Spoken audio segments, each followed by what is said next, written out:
You're on a beach, not a worry in the world.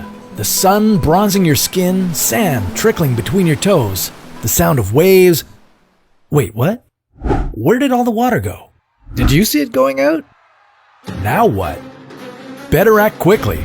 In a matter of minutes, you may be underwater. Here's what you can do to survive a tsunami. Tsunamis are triggered by intense underwater activity, usually an earthquake or an underwater volcanic eruption. These events displace huge volumes of water, pushing it up from the ocean's floor to its surface. But when gravity pulls it back down, all this built-up energy is released outwards, forming deadly waves that grow stronger as they ripple across the ocean. A tsunami's waves can be 100 kilometers long and sometimes taller than 30 meters. They can travel across whole oceans, moving at the speed of a jet airplane. So with such speed, strength, and stamina, how does anyone stand a chance? Even in a tsunami hazard zone, you can still survive if you know what to do. The first step to survival is to be able to identify the early signs of a tsunami. The Pacific Ocean is home to volatile tectonic activity, which explains why 75% of the world's volcanic eruptions and 90% of the world's earthquakes occur in the Pacific. These geological disturbances are the reason why 85% of all tsunamis happen in the Pacific Ocean.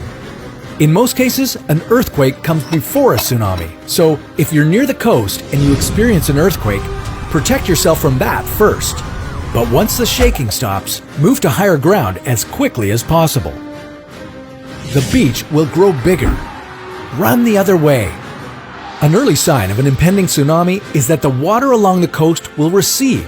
It pulls back and exposes the seafloor. Do not go to the beach to investigate. You'll only be putting yourself at risk for when the water surges back. Instead, head in the opposite direction. Try to get as far as 3.5 kilometers from the ocean or 30 meters above sea level to ensure your safety.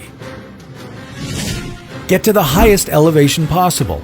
Tsunamis travel quickly, and you may not have enough time to clear the hazard zone. In this case, look for a tall building with a sturdy concrete foundation. If you see one nearby, run inside and get to the roof as quickly as possible. If you can't make it to a building in time, your best bet is to grab onto something and hold on.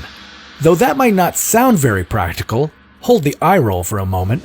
In the 2004 Indian Ocean tsunami, an Indonesian woman was finally rescued after holding onto a palm tree for 5 days straight. While it isn't ideal, if you can't get to higher ground in time, you need to find something to hold on to.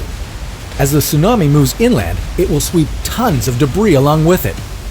This can be very dangerous as the accumulation of debris traveling at high speeds become fatal obstacles for anyone who's caught in the current.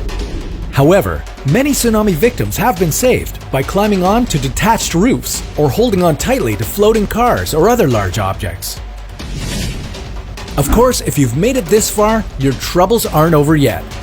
A tsunami isn't one wave, but a series of waves known as a tsunami wave train. Waves may be anywhere from 5 minutes apart to an hour apart. And be aware that the first wave that hits isn't always the strongest.